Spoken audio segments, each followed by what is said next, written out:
Hi guys, I'm Average Dumb Slim. Welcome back to the channel. Now, I love science and I love running.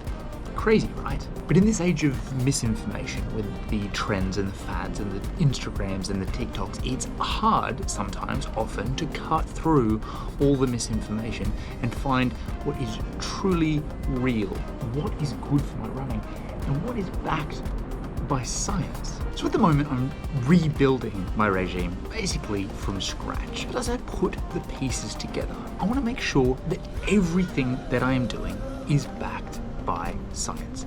Look, I only have so much time on this planet in my running career, and I want to make sure that I'm getting the best out of myself and that everything I do is having a purpose towards making me the best runner I can be. And I want the same for you. So this video is all about my regime and the science that sits behind all of it. I've been doing a bunch of research and I wanted to share it with you guys. Now let me take you back for just a second to June 2024. I was running at my peak, 100 to 120 kilometers a week, about to smash 2:39 at the Gold Coast Marathon, and then snap, crackle and pop, a stress fracture. 9 months later, 9 months later, is me sitting here right now. And that's okay. I've worked through it. I've had plenty of time for that, and I really feel like I'm mentally more resilient as a result. But it's also given me a chance to reflect on everything. And that's where we get to the science that sits behind my current regime. So today, we're gonna go through it in a bit of detail. And I wanna go through where it's gonna take me over the next 4 months as I warm up to the GC Half Marathon in July, i.e. the comeback. Alright, to give you a bit of an idea of where we're at, I'm gonna take you through all my training as of last week. Let's start with Monday. So Monday, I slept in the morning. Good start. And in the afternoon, I rode the bike for an hour, watching football. Quite pleasant. Tuesday morning, I wake up and I run to the track. I do a great session on the track. We're doing 4, 3, 2, 1 in terms of minutes. So 4 minutes, 3 minutes, 2 minutes, 1 minute with 60-second break in between, I'm pretty sure. And 2 sets of that. And I felt pretty damn good off. That afternoon, I went to the gym and I trained legs. Next morning, I woke up and there was more football on, which was fantastic. I love watching live football and riding the bike, so I did another hour. That afternoon, I also went to the gym and did upper body. Thursday was just a great session because I went to the local hills and I just ran 4 laps of these hills.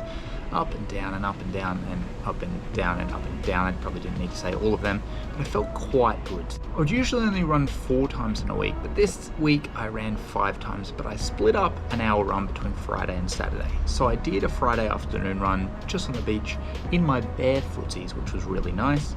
And then the next morning I ran with Rue. We just did a nice run and then went and got muffins. That was delightful. We did a swim that afternoon, felt great in that too. And on the Sunday, did 18 kilometers, which is just shy of an hour 40. That's where my long run's at the moment, and it has been building week on week. So I felt quite good in that. The pace is still very easy, but starting to get some fitness back. That rounded off to a 51 kilometer week, which I'm very happy with. And the week before was 54, so that's 2 weeks in a row of above 50. I'm pretty happy with that. That just gives you an idea of what training I'm doing at the moment, but now we're going to go into a bit of the science that sits behind why I'm doing that training, and also where does my regime go from here.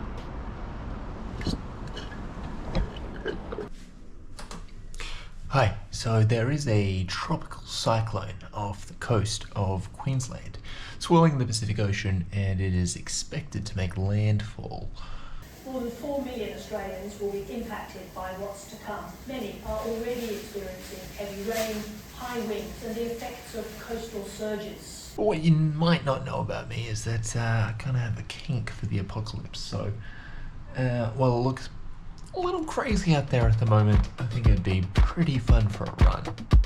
Let's go check it out.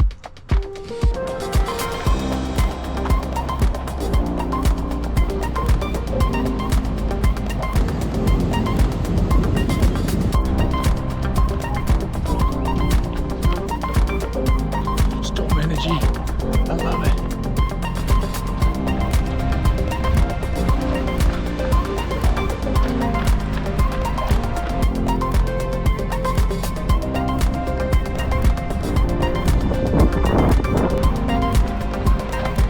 Okay, well, it was certainly electric. Not sure it was the level of risk my life that I sort of wanted, but still fun. 4.5 million Australians, potentially in harm's way, 1.8 million homes, and we expect that there'll be billions of dollars of damage done by Cyclone Alfred. So the cyclone has now absolutely hit. I don't know if you can hear it howling outside, but it's pretty wild out there. We've been told we have to stay inside for the next 24 to 36 hours. So it's not going to be a very outdoor active kind of weekend, but at least I have the bike in here, so I'll be able to ride that both days and stay sane. It also gives me a chance to chat to you guys about running and science. Come on, let's go. So now you've probably heard of Maslow's hierarchy of needs, right? Physiological, safety, love, whatever. But this is Stephen Saylor, he's a sports scientist. His hierarchy of endurance training needs. We're only going to focus on the first three: training volume, high intensity training, and distribution of your training. Now let's start with the first one, volume. Saylor's approach is the single most important element in your training is how much you train. But the fine print here is that the biggest mistake you can make in your training is overtraining. This is where I went through in my last video. Well, first trap of overtraining is definitely doing too much too soon. And what I mean by that is doing too many sessions, increasing your mileage too fast before you're ready for it, before your body is adapted to that level of training. And so the most beneficial thing you can do to improve your endurance performance is doing a lot of low intensity training. And this forms the foundation of my regime.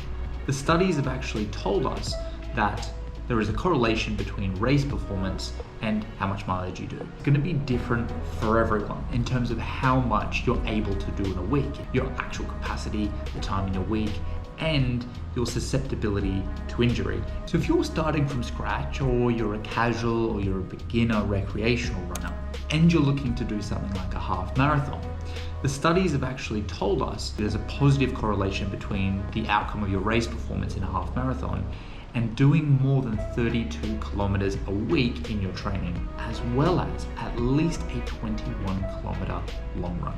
The equivalent to marathon training was doing more than 65 kilometers a week with a long run of at least 30 kilometers. Now, if you're an intermediate runner or a bit more advanced in your running, then you're probably doing a lot more than that, and you're seeing how far you can push that mileage. That's generally backed by the science. So if we look at this study of world-class athletes, their main finding was that the total volume of distance in training was a strong predictor of performance scores. The other thing to consider is there is a plateau in this logic.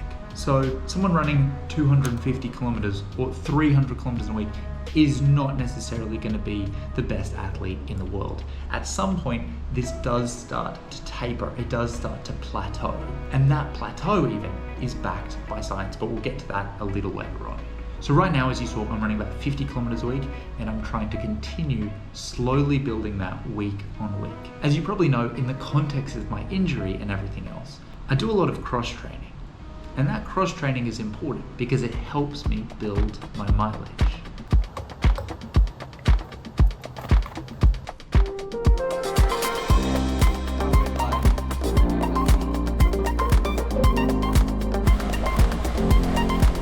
So there are many great reasons for cross training. One of them is to flush out your legs after hard sessions, and we'll get to that a little bit later. The other one is to supplement or replace your running. Now, today I'm doing it because outside looks like this. Yeah, so I can't run out there, so I'm riding the bike instead. But in general, I'm riding these days so much because I'm susceptible to injury. After getting that stress fracture last year, I've sort of changed my training, and I'm using cross trainings, particularly the bike, 2 hours a week to replace some of that mileage, just to take some of the burden off the foot and off the legs in general. What I found in the science is that the equivalent of 1 hour of riding is approximately 8 to 10 kilometers of running. So if I take a conservative estimate, then my 2 hours on the bike, I can actually add sort of 16 kilometers to my weekly mileage. without actually having to pound through the foot. I'm gonna keep the riding as a fundamental part of my training, even as I increase the mileage, and hope that this can get me a little higher than I normally would in a bit more of a safe way. But I've really come to like the bike. 1 hour, done. Let's get back to it. So back to Saylor's hierarchy of needs. First level, volume of training, well established. Now let's move on to the second level, high intensity training, which Saylor believes is also well established in science. So the belief is that you'll get fitter still if you have a great base of volume, but then you add high intensity training or high intensity interval training, whatever you like to call it, either HIIT or HIIT. Now HIIT can be broadly defined as repeated bouts of short to moderate duration exercise between 10 seconds and 5 minutes, completed at an intensity that is greater than the anaerobic threshold. So I've looked up numerous studies that have found a positive correlation between HIIT and increasing your endurance performance. In this study, it says, in summary, HIIT in sedentary and recreationally active individuals improves performance to a greater extent than does continuous sub-maximal training alone. An important clarification here is the alone element in that sentence. And what that implies is that HIIT isn't necessarily more important than continuous training, but it's better to do HIIT and continuous training than just doing continuous training. So this, in addition to it being really, really fun, is why I do intervals every week. All right, so I came to the track to jump in on whatever session that they were doing. And it's the one session that I don't overly like to do, and that is because they're doing like a 5K time trial. The reason I don't like that is because the reason that I come to the track is to do interval training. So this morning, I'm not gonna jump into that session. I'm just gonna do my own session, and probably I'm gonna do 400s. Now this is another really interesting point that I found in the research that I was sort of alluding to earlier. It appears that once an individual has received a VO2 max of greater than 60, endurance performance is not improved by a further increase in sub-maximal training volume. Continuous training failed to elicit further improvements in already highly trained athletes. The trained individuals tended to respond better to high intensity training. So this goes back to my point of there is obviously some sort of plateau in that running volume dynamic. These studies also touched on another really important point around recovery after HIIT sessions. Active recovery facilitates lactate removal. The use of active recovery in the prescription of HIT programs therefore appears justified. Because I'll run a hard session on a Tuesday and I usually jump on the bike on a Wednesday. Always doing easy rides on the bike, which means I'm flushing out my legs anyway. But this is the really key point I want to make. There's the heaviest rain still sitting a long way off the coast. Now, if you remember that clockwise circulation, that band of torrential rain and storms will swing. So this Saylor guy, this is the guy who coined the 80-20 training distribution concept, and this is the third level of his hierarchy. Now, I briefly touched on this in my previous video, but the concept is that endurance athletes improve the most when they do 80% of their training load at a low intensity and do 20% of their training load at a moderate or high intensity. I stick to this in my training. If you take last week that I went through, a little bit earlier, I did 51 kilometers in the week. The intense parts were Tuesday morning when I did about 6K effort on the track, and then I did a hill session on Thursday, and there was about 4 kilometers of effort within that. The 10 kilometers intense, everything else was easy. So I did about 19.6% of my running in the week, pretty smack bang on that 20 as intense stuff. So as I continue to build my mileage, I'll be able to build my intensity within that mileage correspondingly. I never drink these in my life, but I got them because of the cyclone. Cyclone snacks. So where do we go from here? I want to keep building my mileage. We're currently at 50 kilometers plus the cross training, but I'd love to, at least my next goal is to build that up to 65 kilometers, and then we'll see if we can go even higher from there.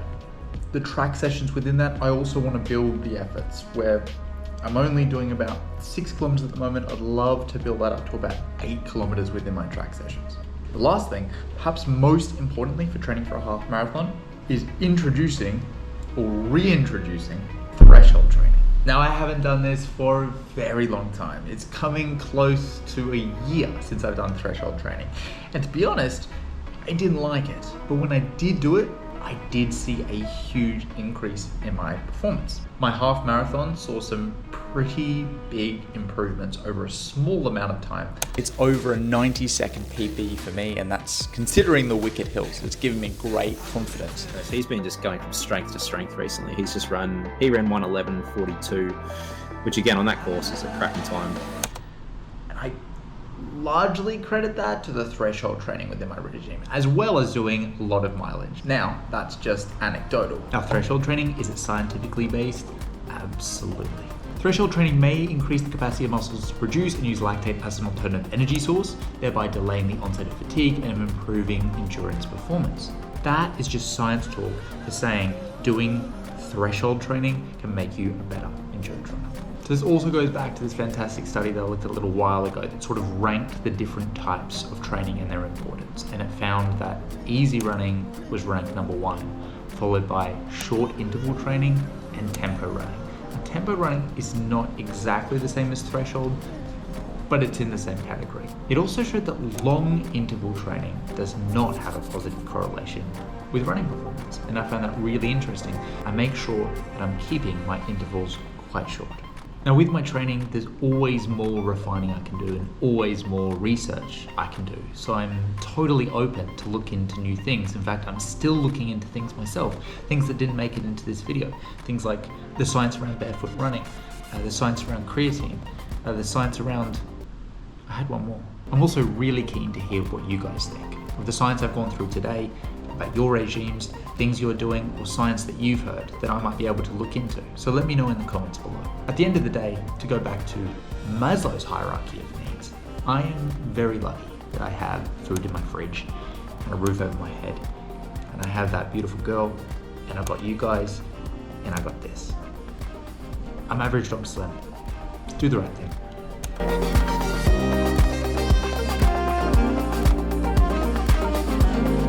Is it over? I think it's over.